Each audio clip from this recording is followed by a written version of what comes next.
Alright, so this is my second time doing this, right? And I realized that first of all I need to talk louder and more clearer, which I'm attempting to do now because the door, I've closed the door, which means that I'm not going to get interrupted theoretically.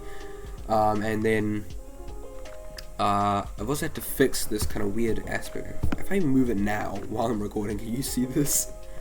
Ooh, that might look really goofy. But I basically had to fix all of this because oh fuck, I messed it up again. Fuck. That works. No, it doesn't work. It's worked to the side. That it works. Because you couldn't actually see the shit I was talking about. Anyway, so this is not a raw reaction. Although it's still not scripted, so I mean I have no clue what to say. But there's like a test of me using OBS Studio. I think that's what I'm going to call it now. What does it say in the actual application? Just OBS. There's an attempt to test out this screen recording software. I'm going to look at D&D Beyond, and I was looking at this. For the new Dungeons and Dragons movie coming out, they've chucked out this thing on D&D Beyond called the Thieves Gallery, which is the stat blocks for all the characters. Not all the characters, sorry, but the main characters. You've got the villain fella, I think he's the villain, and like all these party members. And I was like, okay, what can we like deduce from this? What can we deduce from this that applies to movies? First of all, I mean, I don't know if this was previous information because I haven't exactly been following it. But they just tell you the story behind the characters, the backstory. Doric, the Tiefling Doric was taken to a Wood of Conclave, but never went there. It just tells you all this shit. Some pretty cool character art. I'm gonna look at this. Does this look good? It looks. I could probably shift it over a little bit, but okay, that's pretty good, right? That's pretty good, right? Better than before. And you get the entire. You also get the entire stat block, which means we know, first of all, what spells they can cast, what things they can do, what languages they know, the challenge rating, which I mean, I was attempting before to calculate the level off of that, but I realized it's way more convoluted than I thought. Also the alignment, which is kind of okay. The alignment is kind of boring. I want there to be a neutral character because I love just pure neutral. Well, not pure neutral, but like not good or evil characters. That's always fun. But I think they kind of have to include that for the kind of classic storytelling narrative. Anyway, we've got Doric the Druid, Edgin Davis, terrible name. I'm not gonna lie, terrible. Doric, fine. Edgin. My guy needs to get better at naming. Actually, I saw this before. Here's a reinforced lute. I'm assuming it's a lute with reinforced metal that does more damage than a short sword. It does a D8, which is like my brother in Christ. Who in the hell are you just beating to death with your guitar? Anyway, you can also see all the spells you can cast, whatever the discount stat block version of Bard Inspiration. Still challenge rating 5. Only knows common, which is kind of an L. Theoretically, he's a human, right? Doesn't he know +1 language, at least? Anyway, this villain guy who I know nothing about apart from the fact I think he's a rogue, considering he has a dagger, cunning action, uncanny dodge, things like that, evasion, disarming charm. He's a little bit of a charlatan, I think, because if you read up here, con artist who manipulates others with lies and flattery. So kind of a charlatan. This person, Holger, can't really know shit from her. Yeah, still that. Still, what the why do you know halfling?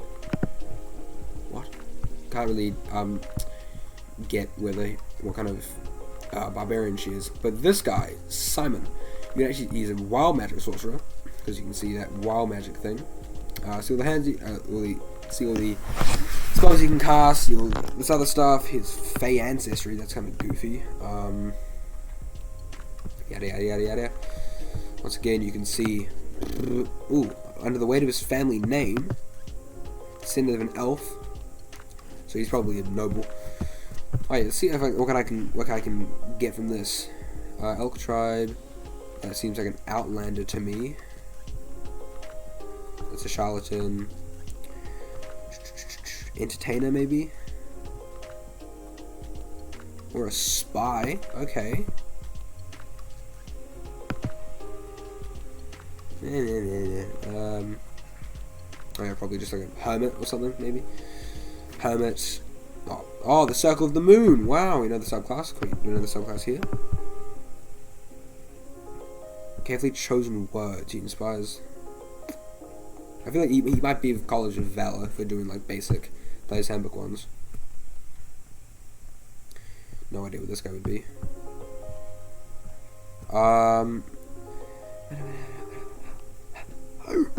Nope, no idea.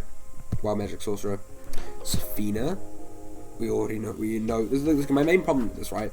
Is you just know all the stuff they can do theoretically. I mean, unless this is just like a quirky little stat block that's not even close to what they can do, and unless they also get like certain magic items. Like I know this lady gets like a really like cool fire axe you can see in the trailer. Yeah, it just seems weird though. CR 15, which is I think why this Chad is here.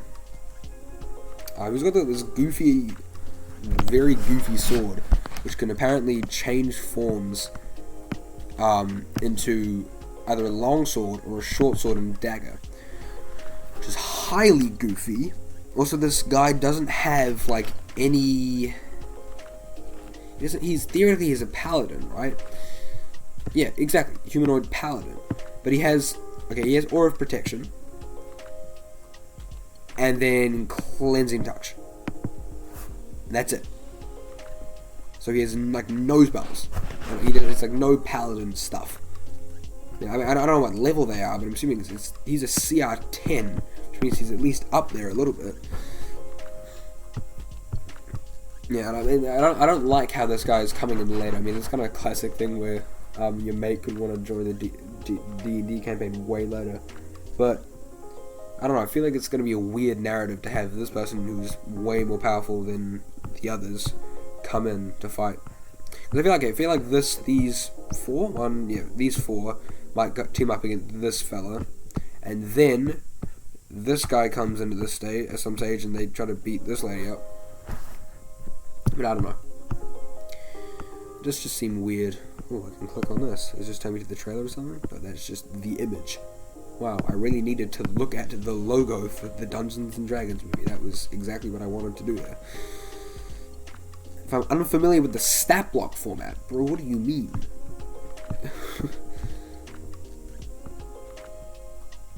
Alright, well, interesting. Anyway, it was a great little test for OBS. I hope you enjoyed listening to me ramble on about how things are quite goofy, and I think this kind of it does take away quite a lot from the plot of the movie, because we know exactly what the characters can do.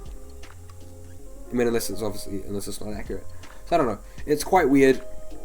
It also tell the backstory as well. It seems like it's revealing the secrets of the movie.